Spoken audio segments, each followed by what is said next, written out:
একটি ছোট সবুজ গ্রামে কালা নামে একটি গরু ছিল। কালা অন্য গরুগুলোর মতো ছিল না। তার শরীর ছিল রোগা, গায়ে ছিল অসমান কালো দাগ, আর একটি শিং ছিল একটু ভাঙা। অন্য গরুগুলো ছিল সাদা, মসৃণ আর সুন্দর।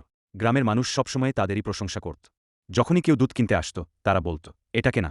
দেখতে অদ্ভুত। কালা চুপচাপ গোয়ালঘরের এক কোণে দাঁড়িয়ে থাকত। সেও দুধ দিত, কিন্তু তাকে কেউ তেমন গুরুত্ব দিত না। এমনকি বাচ্চারাও তাকে দেখে হাসত এবং কুৎসিত গরু বলে ডাকত। রাতে যখন খামার নীরব হয়ে যেত, কালা চাঁদের দিকে তাকিয়ে ভাবত, আমি এমন কেন হলাম? আমি কেন অন্যদের মতো? এক গ্রীষ্মে গ্রামে ভয়াবহ খরা দেখা দিল। ঘাস শুকিয়ে গেল। অনেক গরু দুর্বল হয়ে পড়ল এবং দুধ দেওয়া বন্ধ করে দিল। সে ছিল শক্ত। যতটুকু শুকনো ঘাস পেত, তাই খেয়ে প্রতিদিন নিয়মিত দুধ দিতে থাকল। সেই দুধই হয়ে উঠল কৃষকের ছোট পরিবারের একমাত্র ভরসা। একদিন কৃষকের ছোট মেয়ে অসুস্থ হয়ে পড়ল।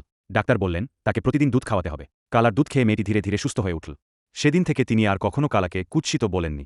তিনি স্নেহভরে তার মাথায় হাত রেখে বললেন, তুমি কুৎসিত নও, তুমি আমাদের আশীর্বাদ।